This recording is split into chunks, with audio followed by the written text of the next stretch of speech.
सुर में गाना सीखिए पाधानीसा ऐप के साथ। AI powered personal music teacher from Saregama.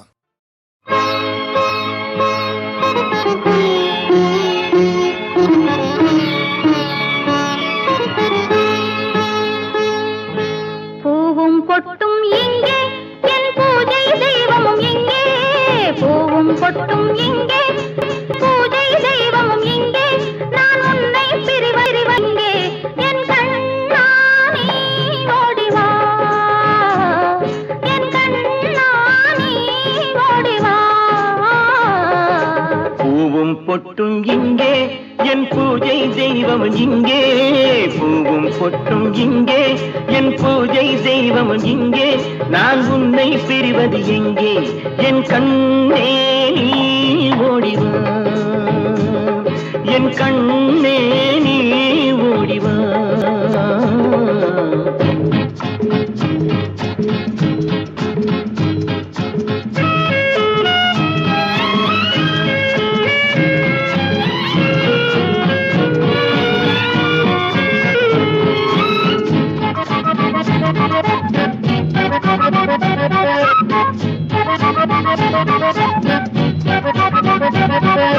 மோகக் கூந்தலை அள்ளி முடித்தால் முன்னே நிற்பது நீதானே.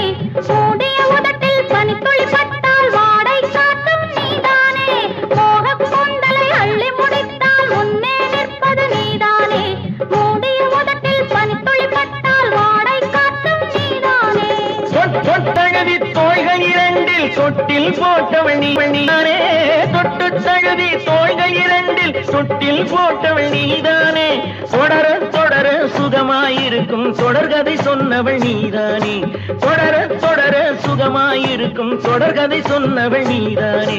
பூவும் பொட்டும் இங்கே, என் பூஜை தெய்வமும் இங்கே. நான் உன்னை பிரிவது எங்கே? என் கண்ணா நீ ஓடி வா, என் கண்ணா நீ ஓடி வா.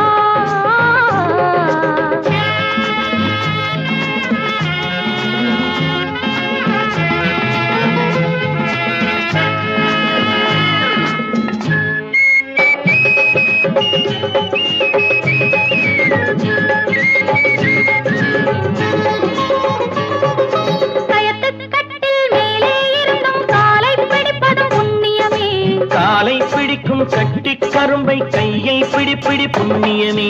கயத்துக்கட்டில் மேலே இருந்தும் காலை பிடிப்பதும் புண்ணியமே. காலை பிடிக்கும் கட்டி கரும்பை கையை பிடிப்பது புண்ணியமே. என்னைத் தவிர இன்னொரு முகத்தை எண்ணாதிருப்பதும் புண்ணியமே. என்னைத் தவிர இன்னொரு முகத்தை எண்ணாததும் புண்ணியமே. இன்னொரு பெண்ணே உலகம் முழுதும் இல்லாதிருப்பதும் புண்ணியமே. இன்னொரு பெண்ணே உலகம் முழுதும் இல்லாதிருப்பதும் புண்ணியமே.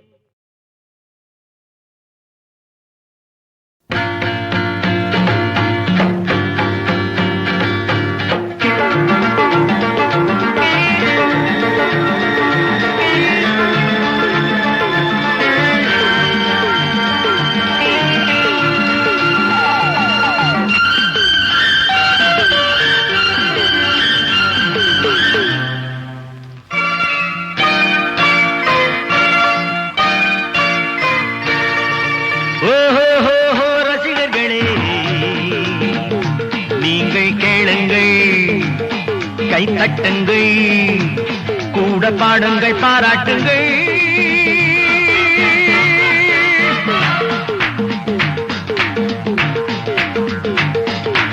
ஓஹோ ரசிகர்களே,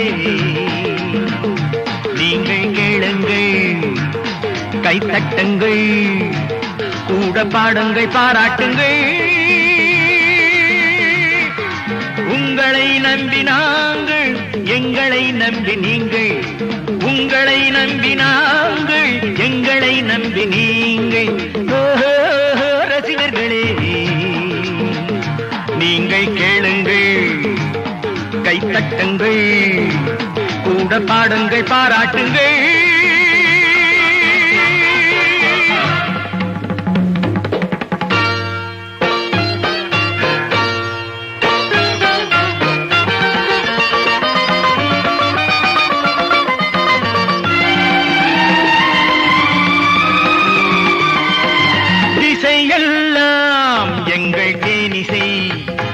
நெஞ்சை கிள்ளிடும் இந்த மெல்லிசை தந்த நல்லிசை சபையெல்லாம் வண்ணத்தாமரை தன்னத்தானனம் என்று நர்த்தனம் செய்யும் நூதனம் இசைக்கு இசையுங்கள் இதயத்தில் எழுதுங்கள் இசைக்கு இசையுங்கள் இதயத்தில் எழுதுங்கள் ஆனந்த களியாட்டமே ஓர் ஆரம்பம் காணட்டுமே உங்களை நம்பி நாங்கள் எங்களை நம்பி நீங்கள் ரசிகர்களே நீங்கள் கேளுங்கள் கை தட்டுங்கள் கூட பாடுங்கள் பாராட்டுங்கள்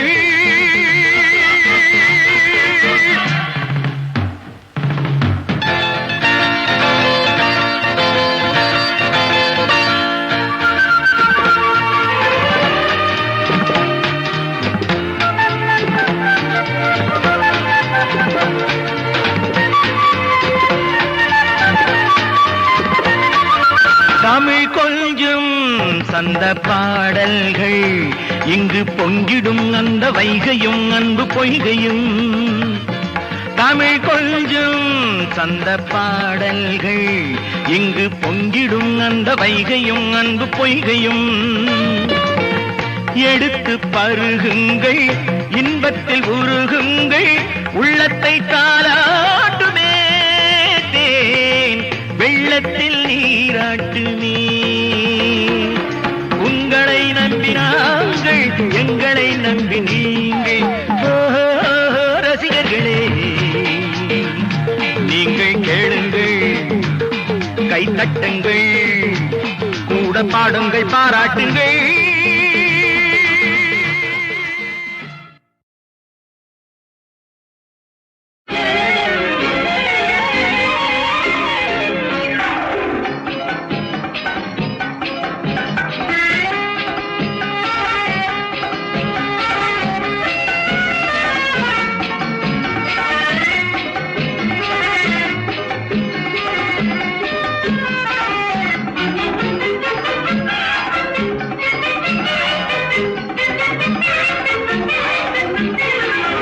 கொடுத்து பார் பார் பார் உண்மை அன்பை நினைத்து பார் பார் பார் அதன் தெம்பை உயர்வு தாழ்வெனும் வேதத்தை போக்கும் இருவர் வாழ்வினில் இன்பத்தை கேட்கும் கொடுத்து பார் பார் பார் உண்மை அன்பை நினைத்து பார் பார் பார் அதன் தெம்பை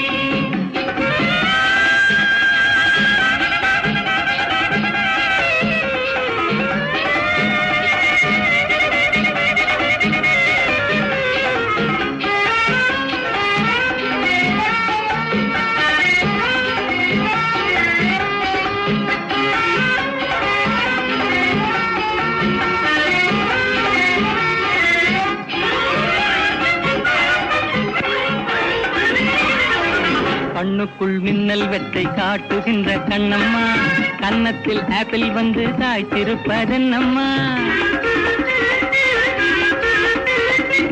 கண்ணுக்குள் மின்னல் வெற்றை காட்டுகின்ற கண்ணம்மா கன்னத்தில் ஆப்பிள் வந்து தாய்த்திருப்பதென்னம்மா உண்பதற்காகுமா உண்பசி தீருமா உள்ளதை கேட்டாலே என் மீது கோபமா கொடுத்து பார் பார் பார் உண்மை அன்பை நினைத்து பார் பார் பார் அதன் தெம்பை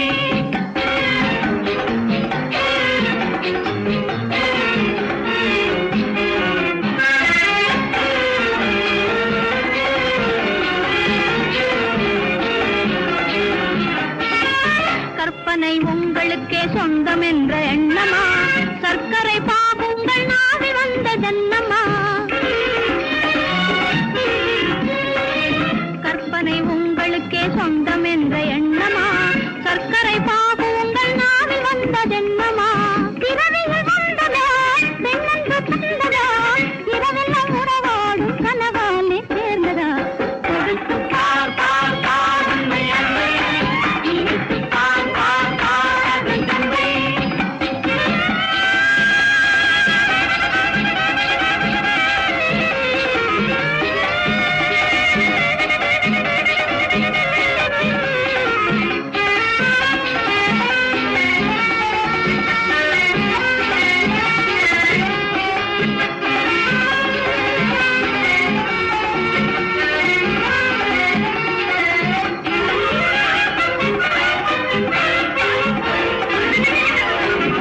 ஆட்டத்தில் தோகையோடு போட்டி போடும் முல்லையே, ஓட்டத்தில் என்னை நீயும் வெல்வதற்கு இல்லையே.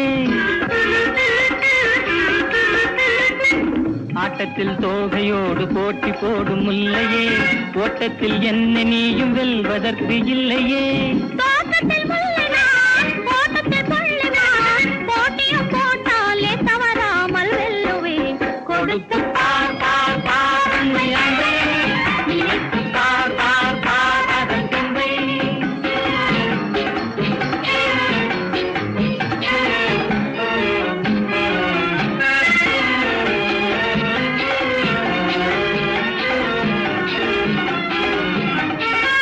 உன்னாலே எந்தன் உள்ளம் ஊஞ்சல் போல ஆடுதே, பின்னாலே சுத்தி சுத்தி தாளம் எல்லாம் போடுதே.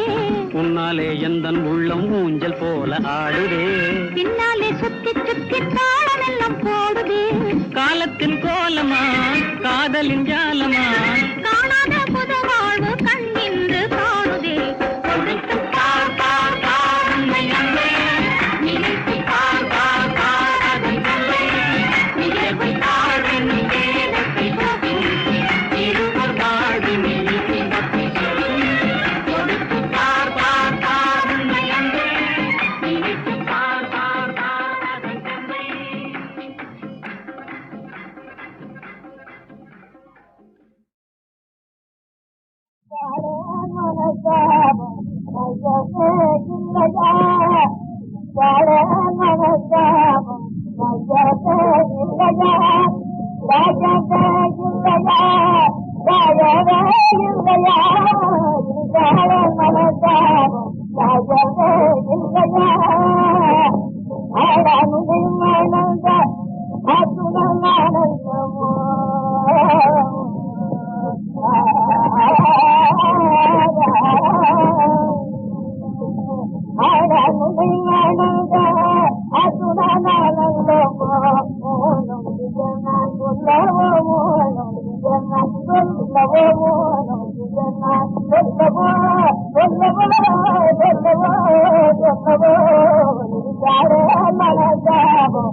ஆண்டவராகிய இயேசு கிறிஸ்து இன்று உன்னை அன்போடு அழைக்கிறார்.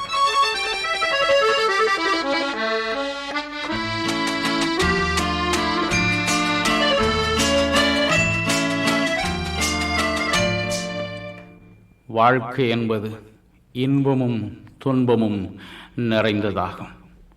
ஒரு நாள் என் உள்ளத்தை துக்கம் நிறைத்தது.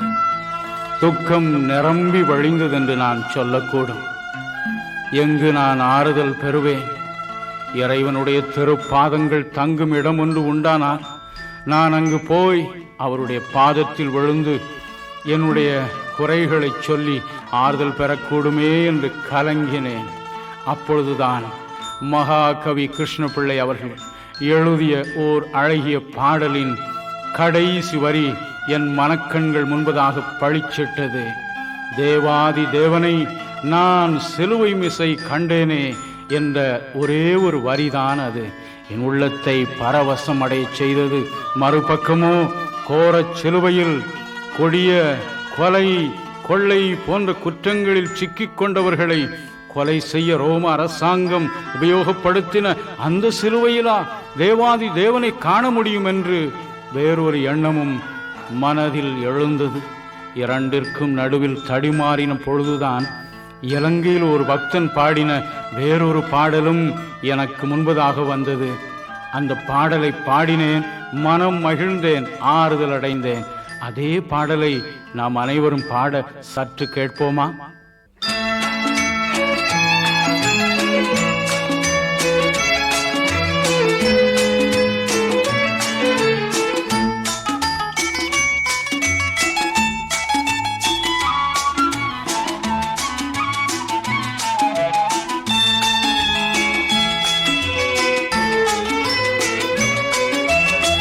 சிலுவையோ புனித சின்னம் ஜகத்து ரட்சகன் இயேசு மரித்துயிர் தெழுந்த சிலுவையோ புனித சின்னம்.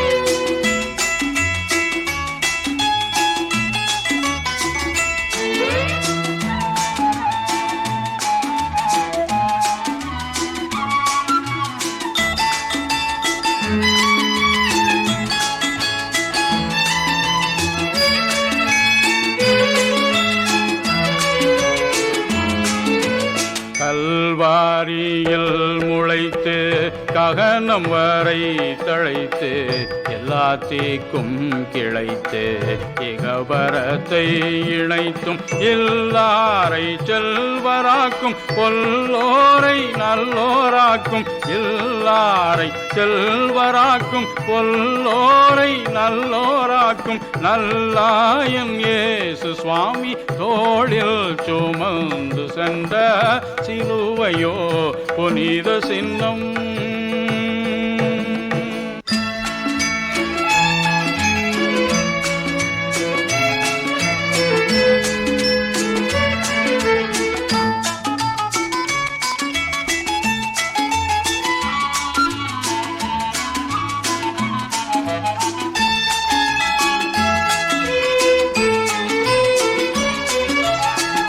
அலகை சிரமுடைக்க அகந்தை நீனை வழிக்க பல மயல்களகற்ற பவக்கடலை கடக்க உலகில் உயிர்களோங்க உன்னத வாழ்வு பெற உலகில் உயிர்களோங்க உன்னத வாழ்வு பெற பல கூல மனிதரும் பகைத்து பின் போற்றுகின்ற சிலுவையோ புனித சின்னம்.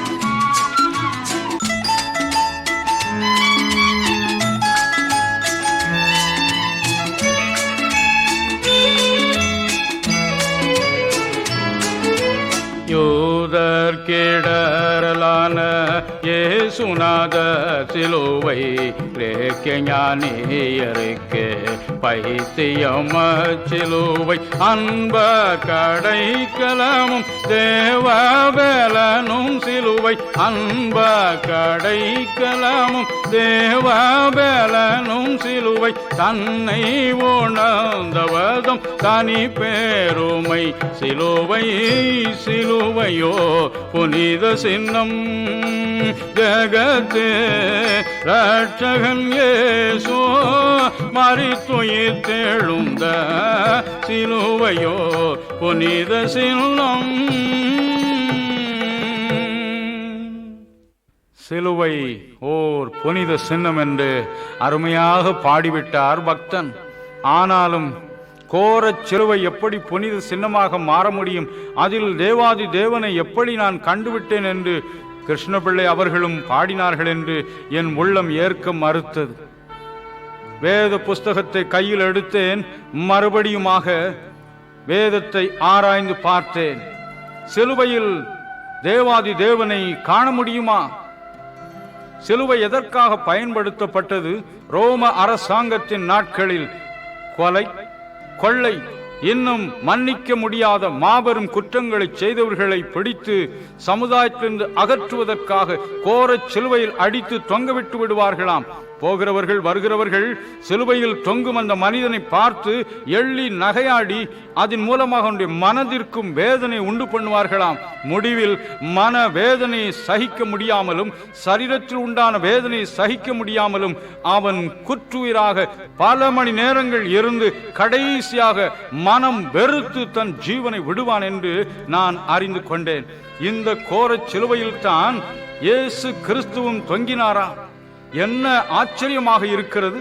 இன்னும் நான் ஆராய்ந்து பார்த்தேன். மட்டுமல்ல, பல மாதங்களுக்கு முன்பதாக இயேசு கிறிஸ்து சிலுவையில் அடிக்கப்படுவதற்காக கொண்டு போகப்பட்ட அந்த பாதையும் எருசலேம் நகரத்தில் பார்க்கும் ஒரு வாய்ப்பு கிடைத்தது. அதில் இயேசு கிறிஸ்து நின்ற, நடந்த, நியாயம் தீர்க்கப்பட்ட, சிலுவையில் அடிக்கப்பட்ட என்று பல இடங்களை 14 இடங்களாக குறித்து வைத்திருக்கிறார்கள். ஒவ்வொரு இடத்தையும் நான் போய் பார்த்தேன். இந்த இடத்திற்கு போகும் முன்பதாக கெத்செமனே என்ற இடத்தில் ஒலிவ மலையில் இயேசு கிறிஸ்து இரவு முழுவதும் ஜெபித்தாராம். அவருடைய சரீரத்தில் இருந்து வேர்வையானது ரத்தமாக கீழே விழுந்ததாம். அதன் பிறகுதான் அவர் இந்த கோர சிலுவையும் தூக்கி கொண்டு நடந்தார் என்று அங்குள்ள மக்கள் எனக்கு சொன்னார்கள். அங்கே முதலாவதாக அவரை வாரினால் அடித்தார்களாம். மட்டுமல்ல, இனி அவர் ஒரு கொலை குற்றம் சாட்டப்பட்ட குற்றவாளிதான் என்று தீர்க்கப்பட்ட பிறகு அவரை ஓர் இரவு முழுவதும் பாடுபடுத்துவதற்காக 300 ரோம சேவர்கள் கையில் ஒப்புவித்தார்களாம். இரவு முழுவதும் அந்த கொடியவர்கள் ஒவ்வொருவரும் தங்களால் இயன்றவரை அவரை அடித்து நொறுக்கினார்களாம். அவருடைய சரீரம் முழுவதும் அன்று இரவு நொறுக்கப்பட்டது. வாரினால் அடிக்கப்பட்ட காயங்கள் இந்த ரத்தம் ஒழுகுகிறது. அவருடைய தலையில் முள்ளினால் செய்யப்பட்ட ஒரு முடியை வைத்து ராஜாவே வாழ்க என்று சொல்லி கோலினால் அந்த முள் முடியின் மேல் அடித்தார்களாம். முள் தலையின் உள்ளே பதிய பதிய அங்குள்ள சதையை கிழித்து குருதியானது வெளியே தாரை தாரையாய் ஓடி வந்ததாம். மட்டுமல்ல, இதற்கும் பிறகு இரவு முழுவதும் அவரை விசாரித்த பிறகு கால்கள் தள்ளாடி நொந்த அவர் மேல் ஓர் பார சிலுவையை வைத்து இதை சுமந்து நடந்து போ என்று சொன்னார்களாம். வழியில் திரளான மக்கள் அவரை பரிகசித்தார்கள். கடைசியாக அவரை சிலுவையில் அடித்தார்கள். சிலுவையில் தொங்கிக் கொண்டிருந்த பொழுதும் அவர் மனுமக்களை மன்னியும் மன்னியும் என்று வேண்டிக் கொண்ட அந்த நேரத்திலும் திரளான ஜனங்கள் அவரை பார்த்து மற்றவர்களை ரட்சித்தான், தன்னைத்தான் ரட்சித்துக் கொள்ள அவனுக்கு திராணியில்லை என்று அவரை பார்த்து கூச்சலிட்டார்களாம். தேவகுமாரனுக்கு, ராஜாதி ராஜனுக்கு, சர்வ வல்லமையும் படைத்தவனுக்கு ஏன் இந்த கதி என்று என் உள்ளம் எனக்குள் எக்காலமிட்டது. என்ன செய்வது என்று நான் யோசித்தேன். அதே சமயத்தில் பல வருடங்களுக்கு முன்பு நான் ஒரு சிறைச்சாலையில் கண்ட ஒரு காட்சி என் மனதிற்கு வந்தது. அங்குள்ள கைதிகளை நான் விசாரித்தேன். ஒருவரை பார்த்து கேட்டேன், ஐயா, எதற்காக நீங்கள் இங்கு குற்றம் சாட்டப்பட்டு வந்தீர்கள் என்று. அவர் சொன்னார், ஐயா, எனக்கு ஒரு தீராத வயிற்று வலி உண்டு. இந்த வயிற்று வலி என்னால் தாங்க முடியவில்லை. ஆகவே தற்கொலை செய்து மடிவதே நல்லது என்று நான் தற்கொலை செய்து கொள்ள முயன்ற பொழுது அரசாங்கத்தினர் என்னை பிடித்து இங்கு கொண்டு வந்து போட்டுவிட்டார்கள். நான் மரித்து போயிருந்தால் எவ்வளவு நலமாயிருக்கும் என்று சொன்னார். நான் என் மனதிற்குள் எண்ணினேன், இந்த மனிதனுடைய தீராத வியாதியை தீர்க்க வல்லமையுள்ள ஒருவர் இருந்திருந்தால் இவருக்கு இந்த நிலைமை வந்திராதே என்று கண்ணீர் வடித்தேன். வேறொருவரை அணுகி கேட்டேன், ஐயா, நீங்கள் எப்படி இங்கு வந்தீர்கள் என்று. அவர் சொன்னார், ஐயா, என்னுடைய மனைவி எனக்கு துரோகம் செய்து வந்தாள். எவ்வளவோ சொன்னேன், அவள் மனம் திரும்பவே இல்லை. கடைசியாக அவளை கொன்றுவிட்டு நானும் கைதியாக சரணடைந்தேன் என்று சொன்னார். அருமை மனைவி நினைத்து இன்றும் அவர் கண்ணீர் வடித்துக் கொண்டே இருக்கிறார். என் உள்ளத்தில் ஒரு கேள்வி எழும்பியது. இந்த மனிதனுக்கு இந்த குரூர எண்ணம் வராது இருக்க செய்யக்கூடிய வல்லமையுள்ள ஒரு தேவன் இருந்தால் இந்த எண்ணம் இவருக்கு வந்திருக்காதே. அல்லது அவருடைய மனைவியின் பாவ எண்ணத்தை நீக்க வல்லமையுள்ள ஒருவர் இருந்திருந்தால் அவளுக்கும் அந்த எண்ணம் வந்திருக்காதே என்று புலம்பினேன், அழுதேன், எனக்குள் கதறினேன். ஐயா, திருட்டு குற்றம் சாட்டப்பட்டு இங்கு வந்தேன். திருடாமல் இருக்க முயல்கிறேன், ஆனாலும் திருடாமல் இருக்க முடியவில்லையே என்று கதறின வேறொரு மனிதனை கண்டேன். அந்தோ இந்த பாவச் செய்கை எண்ணத்தில் இருந்து இவனுக்கு விடுதலை அருளி செய்யும் ஒரு தெய்வம் இருப்பார், ஆனால் இந்த கதி இவனுக்கு வந்திருக்காதே என்று உள்ளம் புகைந்தேன். இப்படி நான் நினைத்துக் கொண்டு இருக்கும் பொழுது என் உள்ளம் சொன்னது, தினகரன், நீ வேத புஸ்தகத்தில் வாசித்ததென்ன? இயேசு கிறிஸ்துதாமே நம்முடைய பாடுகளை ஏற்றுக்கொண்டு நம்முடைய துக்கங்களை சுமந்தார். அவர்தாமே நம்முடைய பலவீனங்களை ஏற்றுக்கொண்டு நம்முடைய நோய்களை சுமந்தார். அவர்தாமே நம்முடைய பாவங்களை தன் சரீரத்தில் சுமந்து சிலுவைக்கு போனார் என்பதை நீ வாசிக்கவில்லையா? இந்த 3 மனிதர்களுக்கும் வாழ்வளிக்கவே 3 விதமான பாடுகளை இயேசு கிறிஸ்து சிலுவையில் அனுபவித்தார். மட்டுமல்ல, அவரை சிலுவையிலிருந்து இறக்கி ஓர் கல்லறைக்குள் வைத்தார்கள். 3வது நாள் உயிரோடு எழுந்தார். எதற்காக? உன்னை போன்ற மனிதர்களுக்கு வாழ்வளிக்க என்று சொன்னது. இயேசுவின் பாதத்தில் விழுந்தேன். என்னையும் மன்னியும், என்னையும் ஆசீர்வதியும், என் உள்ள துயரை போக்கும் என்று வேண்டினேன். என்ன ஆச்சரியம்! ஓர் தெய்வீக ஆனந்தம், மகிழ்ச்சி என் உள்ளத்தை நிறைத்தது. சாந்தி எனக்குள் நிரம்பி வழிந்தது. என்னையும் அறியாமல் நான் பாடினேன். என்ன என் ஆனந்தம், என்ன என் ஆனந்தம்! நீங்களும் கேட்க விரும்புகிறீர்கள் அல்லவா? சற்றே அந்த பாடலை கேளுங்கள். அதன் பின்பு எனக்கு வாழ்வளித்த அதே இயேசு கிறிஸ்துவின் பாதத்தில், உயிரோடு இருக்கும் ஒரு பாதத்தில் விழுந்து நாம் அனைவருமே இப்பொழுது நம்முடைய வாழ்விற்காக ஜெபிப்போம்.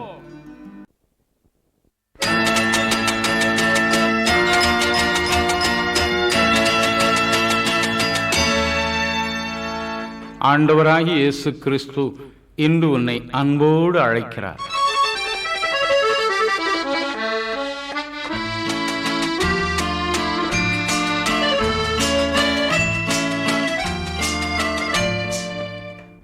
வாழ்க்கை என்பது இன்பமும் துன்பமும் நிறைந்ததாகும். ஒரு நாள் என் உள்ளத்தை துக்கம் நிறைத்தது.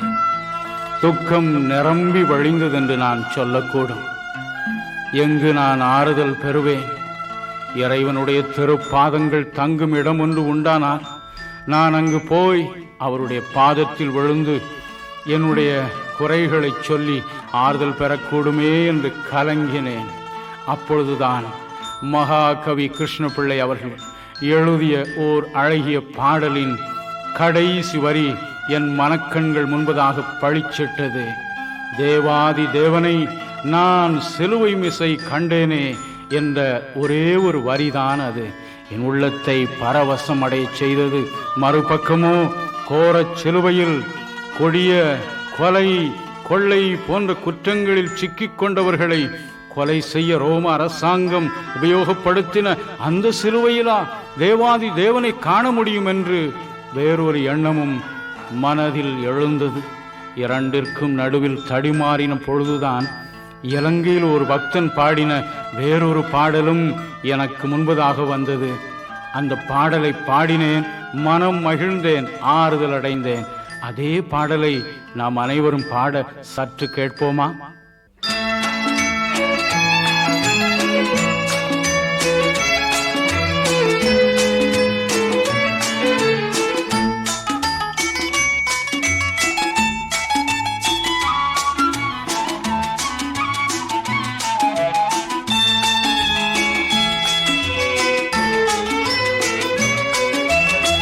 சிலுவையோ புனித சின்னம், ஜகத்தே ரட்சகன் இயேசு மரித்துயிர் தெழுந்த சிலுவையோ புனித சின்னம்.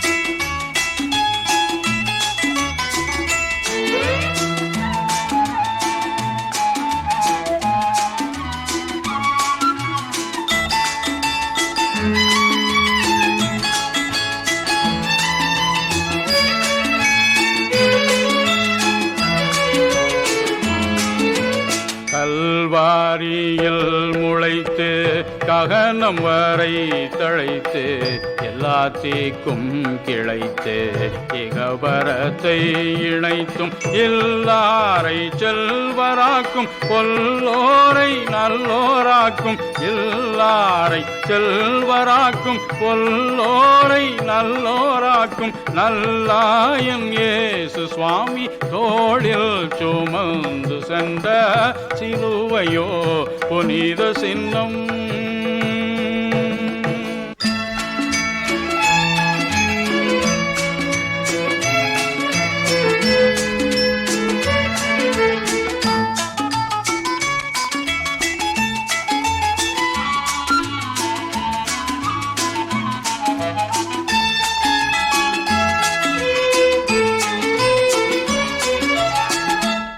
அககை சிரமுடைக்க அகந்தை நீனை வழிக்க பல மயல்களகற்ற பவக்கடலை கடக்க உலகில் உயிர்களோங்க உன்னத வாழ்வு பெற உலகில் உயிர்களோங்க உன்னத வாழ்வு பெற பல கோல மனிதரும் பகைத்து பின் போற்றுகின்ற சிலுவையோ புனித சின்னம்.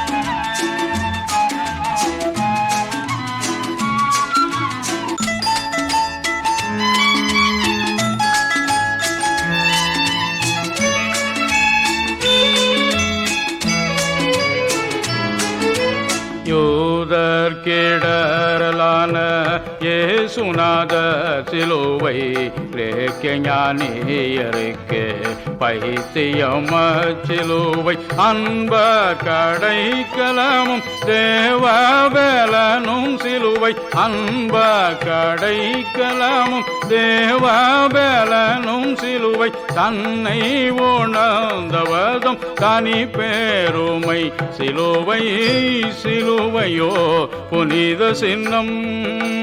ஜகத்தே ரட்சகன் இயேசு மரித்துயிர் தெழுந்த சிலுவையோ புனித சின்னம். சிலுவை ஓர் புனித சின்னம் என்று அருமையாக பாடிவிட்டார் பக்தன். ஆனாலும் கோரச் சிலுவை எப்படி புனித சின்னமாக மாற முடியும், அதில் தேவாதி தேவனை எப்படி நான் கண்டுவிட்டேன் என்று கிருஷ்ணபிள்ளை அவர்களும் பாடினார்கள் என்று என் உள்ளம் ஏற்க மறுத்தது. வேத புஸ்தகத்தை கையில் எடுத்தேன், மறுபடியுமாக வேதத்தை ஆராய்ந்து பார்த்தேன். சிலுவையில் தேவாதி தேவனை காண முடியுமா? சிலுவை எதற்காக பயன்படுத்தப்பட்டது? ரோம அரசாங்கத்தின் நாட்களில் கொலை, கொள்ளை, இன்னும் மன்னிக்க முடியாத மாபெரும் குற்றங்களை செய்தவர்களை பிடித்து சமுதாயத்திலிருந்து அகற்றுவதற்காக கோரச் சிலுவையில் அடித்து தொங்கவிட்டு விடுவார்களாம். போகிறவர்கள் வருகிறவர்கள் சிலுவையில் தொங்கும் அந்த மனிதனை பார்த்து எள்ளி நகையாடி அதன் மூலமாக அவனுடைய மனதிற்கும் வேதனை உண்டு பண்ணுவார்களாம். முடிவில் மன வேதனையை சகிக்க முடியாமலும் சரீரத்தில் உண்டான வேதனையை சகிக்க முடியாமலும் அவன் குற்றுயிராக பல மணி நேரங்கள் இருந்து கடைசியாக மனம் வெறுத்து தன் ஜீவனை விடுவான் என்று நான் அறிந்து கொண்டேன். இந்த கோரச் சிலுவையில் தான் இயேசு கிறிஸ்துவும் தொங்கினாரா? என்ன ஆச்சரியமாக இருக்கிறது! இன்னும் நான் ஆராய்ந்து பார்த்தேன். மட்டுமல்ல, பல மாதங்களுக்கு முன்பதாக இயேசு கிறிஸ்து சிலுவையில் அடிக்கப்படுவதற்காக கொண்டு போகப்பட்ட அந்த பாதையையும் எருசலேம் நகரத்தில் பார்க்கும் ஒரு வாய்ப்பு கிடைத்தது. அதில் இயேசு கிறிஸ்து நின்ற, நடந்த, நியாயம் தீர்க்கப்பட்ட, சிலுவையில் அடிக்கப்பட்ட என்று பல இடங்களை 14 இடங்களாக குறித்து வைத்திருக்கிறார்கள். ஒவ்வொரு இடத்தையும் நான் போய் பார்த்தேன். இந்த இடத்திற்கு போகும் முன்பதாக கெத்செமனே என்ற இடத்தில் ஒலிவ மலையில் இயேசு கிறிஸ்து இரவு முழுவதும் ஜெபித்தாராம். அவருடைய சரீரத்தில் இருந்து வேர்வையானது ரத்தமாக கீழே விழுந்ததாம். அதன் பிறகுதான் அவர் இந்த கோர சிலுவையின் தூக்கி கொண்டு நடந்தார் என்று அங்குள்ள மக்கள் எனக்கு சொன்னார்கள். அங்கே முதலாவதாக அவரை வாரினால் அடித்தார்களாம். மட்டுமல்ல, இனி அவர் ஒரு கொலை குற்றம் சாட்டப்பட்ட குற்றவாளிதான் என்று தீர்க்கப்பட்ட பிறகு அவரை ஓர் இரவு முழுவதும் பாடுபடுத்துவதற்காக 300 ரோம சேவர்கள் கையில் ஒப்புவித்தார்களாம். இரவு முழுவதும் அந்த கொடியவர்கள் ஒவ்வொருவரும் தங்களால் இயன்றவரை அவரை அடித்து நொறுக்கினார்களாம். அவருடைய சரீரம் முழுவதும் அன்று இரவு நொறுக்கப்பட்டது. வாரினால் அடிக்கப்பட்ட காயங்கள் இந்த ரத்தம் ஒழுகுகிறது. அவருடைய தலையில் முள்ளினால் செய்யப்பட்ட ஒரு முடியை வைத்து ராஜாவே வாழ்க என்று சொல்லி கோலினால் அந்த முள் முடியின் மேல் அடித்தார்களாம். முள் தலையின் உள்ளே பதிய பதிய அங்குள்ள சதையை கிழித்து குருதியானது வெளியே தாரை தாரையாய் ஓடி வந்ததாம். மட்டுமல்ல, இதற்கும் பிறகு இரவு முழுவதும் அவரை விசாரித்த பிறகு கால்கள் தள்ளாடி நொந்த அவர் மேல் ஓர் பாரச் சிலுவையை வைத்து இதை சுமந்து நடந்து போ என்று சொன்னார்களாம். வழியில் திரளான மக்கள் அவரை பரிகசித்தார்கள். கடைசியாக அவரை சிலுவையில் அடித்தார்கள். சிலுவையில் தொங்கிக் கொண்டிருந்த பொழுதும் அவர் மனுமக்களை மன்னியும் மன்னியும் என்று வேண்டிக் கொண்ட அந்த நேரத்திலும் திரளான ஜனங்கள் அவரை பார்த்து மற்றவர்களை ரட்சித்தான், தன்னைத்தான் ரட்சித்துக் கொள்ள அவனுக்கு திராணியில்லை என்று அவரை பார்த்து கூச்சலிட்டார்களாம். தேவகுமாரனுக்கு, ராஜாதி ராஜனுக்கு, சர்வ வல்லமையும் படைத்தவனுக்கு ஏன் இந்த கதி என்று என் உள்ளம் எனக்குள் எக்காலமிட்டது. என்ன செய்வது என்று நான் யோசித்தேன். அதே சமயத்தில் பல வருடங்களுக்கு முன்பு நான் ஒரு சிறைச்சாலையில் கண்ட ஒரு காட்சி என் மனதிற்கு வந்தது. அங்குள்ள கைதிகளை நான் விசாரித்தேன். ஒருவரை பார்த்து கேட்டேன், ஐயா, எதற்காக நீங்கள் இங்கு குற்றம் சாட்டப்பட்டு வந்தீர்கள் என்று. அவர் சொன்னார், ஐயா, எனக்கு ஒரு தீராத வயிற்றுவலி உண்டு. இந்த வயிற்றுவலி என்னால் தாங்க முடியவில்லை. ஆகவே தற்கொலை செய்து மடிவதே நல்லது என்று நான் தற்கொலை செய்து கொள்ள முயன்ற பொழுது அரசாங்கத்தினர் என்னை பிடித்து இங்கு கொண்டு வந்து போட்டுவிட்டார்கள். நான் மரித்து போயிருந்தால் எவ்வளவு நலமாயிருக்கும் என்று சொன்னார். நான் என் மனதிற்குள் எண்ணினேன், இந்த மனிதனுடைய தீராத வியாதியை தீர்க்க வல்லமையுள்ள ஒருவர் இருந்திருந்தால் இவருக்கு இந்த நிலைமை வந்திராதே என்று கண்ணீர் வடித்தேன். வேறொருவரை அணுகி கேட்டேன், ஐயா, நீங்கள் எப்படி இங்கு வந்தீர்கள் என்று. அவர் சொன்னார், ஐயா, என்னுடைய மனைவி எனக்கு துரோகம் செய்து வந்தாள். எவ்வளவோ சொன்னேன், அவள் மனம் திரும்பவே இல்லை. கடைசியாக அவளை கொன்றுவிட்டு நானும் கைதியாக சரணடைந்தேன் என்று சொன்னார். அருமை மனைவி நினைத்து இன்றும் அவர் கண்ணீர் வடித்துக் கொண்டே இருக்கிறார். என் உள்ளத்தில் ஒரு கேள்வி எழும்பியது. இந்த மனிதனுக்கு இந்த குரூர எண்ணம் வராது இருக்க செய்யக்கூடிய வல்லமையுள்ள ஒரு தேவன் இருந்தால் இந்த எண்ணம் இவருக்கு வந்திருக்காதே. அல்லது அவருடைய மனைவியின் பாவ எண்ணத்தை நீக்க வல்லமையுள்ள ஒருவர் இருந்திருந்தால் அவளுக்கும் அந்த எண்ணம் வந்திருக்காதே என்று புலம்பினேன், அழுதேன், எனக்குள் கதறினேன். ஐயா, திருட்டு குற்றம் சாட்டப்பட்டு இங்கு வந்தேன். திருடாமல் இருக்க முயல்கிறேன், ஆனாலும் திருடாமல் இருக்க முடியவில்லையே என்று கதறின வேறொரு மனிதனை கண்டேன். அந்தோ இந்த பாவச் செய்கை எண்ணத்தில் இருந்து இவனுக்கு விடுதலை அருளி செய்யும் ஒரு தெய்வம் இருப்பார், ஆனால் இந்த கதி இவனுக்கு வந்திருக்காதே என்று உள்ளம் புகைந்தேன். இப்படி நான் நினைத்துக் கொண்டு இருக்கும் பொழுது என் உள்ளம் சொன்னது, தினகரன், நீ வேத புஸ்தகத்தில் வாசித்ததென்ன? இயேசு கிறிஸ்துதாமே நம்முடைய பாடுகளை ஏற்றுக்கொண்டு நம்முடைய துக்கங்களை சுமந்தார். அவர்தாமே நம்முடைய பலவீனங்களை ஏற்றுக்கொண்டு நம்முடைய நோய்களை சுமந்தார். அவர்தாமே நம்முடைய பாவங்களை தன் சரீரத்தில் சுமந்து சிலுவைக்கு போனார் என்பதை நீ வாசிக்கவில்லையா? இந்த 3 மனிதர்களுக்கும் வாழ்வளிக்கவே 3 விதமான பாடுகளை இயேசு கிறிஸ்து சிலுவையில் அனுபவித்தார். மட்டுமல்ல, அவரை சிலுவையிலிருந்து இறக்கி ஓர் கல்லறைக்குள் வைத்தார்கள். 3வது நாள் உயிரோடு எழுந்தார். எதற்காக? உன்னை போன்ற மனிதர்களுக்கு வாழ்வளிக்க என்று சொன்னது. இயேசுவின் பாதத்தில் விழுந்தேன்.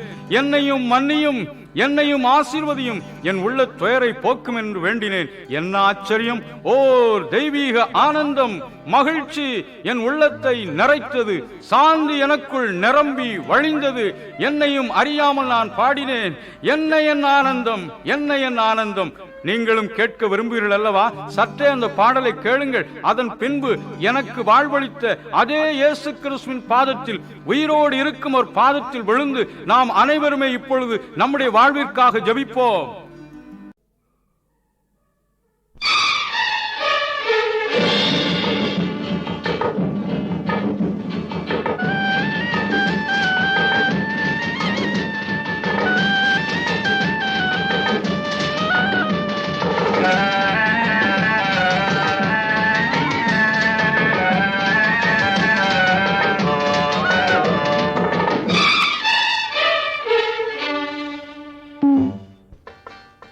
கேட்டது கிடைக்கும், நினைப்பது நடக்கும். கேட்டது கிடைக்கும், நினைப்பது நடக்கும். பதவி வேண்டுமா, என் உதவி வேண்டுமா? பருவ நாடகம் பார்க்க வேண்டுமா? கேட்டது கிடைக்கும், நினைப்பது நடக்கும்.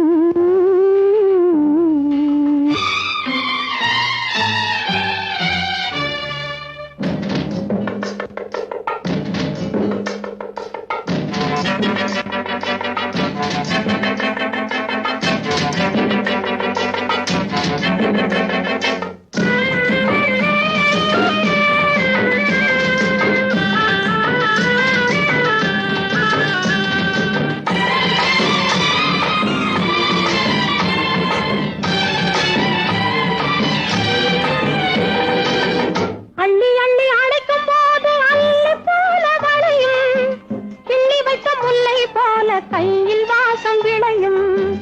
பிள்ளை போல் வார்த்தையெல்லாம் மழலையாக மலரும், பேசி பேசி ஓய்ந்த பின்னே அமைதி அங்கே நிலவும். அன்ன நடை தளரும், சின்ன இடை ஒடியும், மலர் குவியும், மனம் நிறையும், மனதும் கனியும். கேட்டது கிடைக்கும், நினைப்பது நடக்கும். பதவி வேண்டுமா, என் உதவி வேண்டுமா, பருவ நாடகம் பார்க்க வேண்டுமா? கேட்டது கிடைக்கும், நினைப்பது நடக்கும்.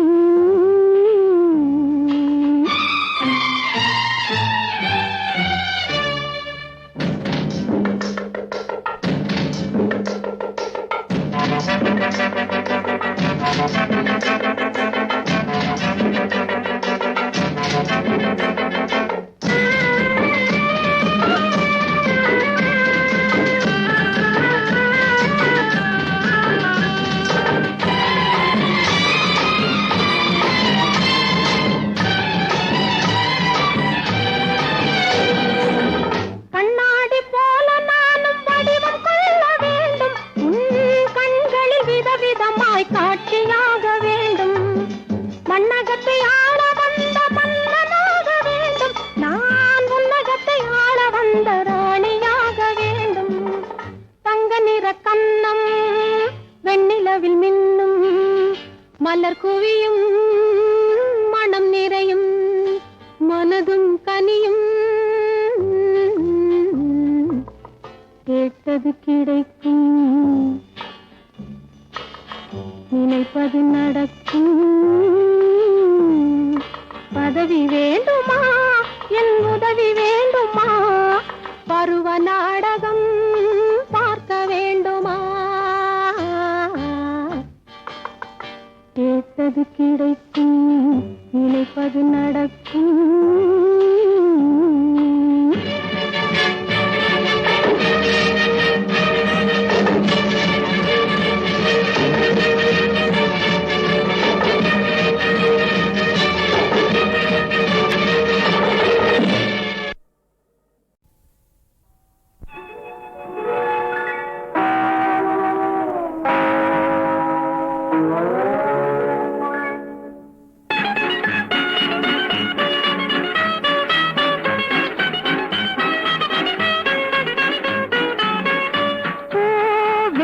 வண்டு போதை கொண்டு தாவும் நிலை தாளின் ஐயா, பார்வை ரெண்டும் பாசம் கொண்டு காவல் மீறும் காலம் ஐயா.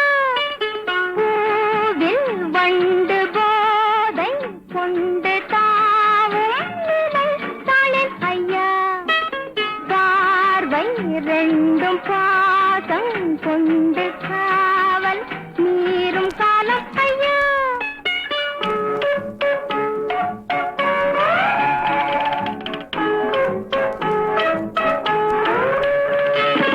அழகான கிளையோடு பழகாமலே, அனுராக சுகமேதும் புரியாமலே, இதுதானே என் வாழ்வில் முதல் பாடமே, இனிமேலே மலரோடு உறவாடுமே. பூவில் வண்டு போதை கொண்டு தாவும் நிலை தாளின் ஐயா, பார்வை ரெண்டும் பாசம் கொண்டு காவல் மீறும் காலம் ஐயா.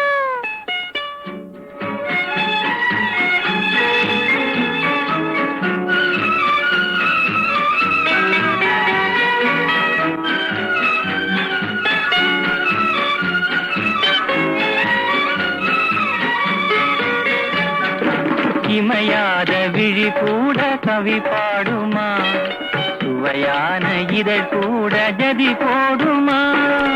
அழகான கிளமாதர் குணமாறுமா, இனி ஏனும் புரியாத நிலையாகுமா. பூவில் வண்டு போதை கொண்டு தாவும் நிலை தாளே நின்று பார்வை ரெண்டும் பாசம் கொண்டு காவல் மீறும் காலம் இது.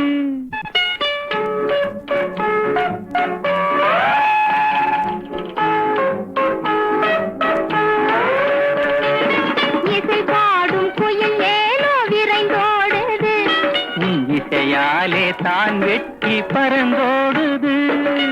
அசைந்தாடும் மயிலேனோ நிலை மாறுது, உன் அழகான உடல் கண்டு அது நாணுது. பூவில் வண்டு போதை கொண்டு தாவும் நிலை பறந்து பார்வை ரெண்டும் பாசம் கொண்டு காவல் மீறும் காலம் இது.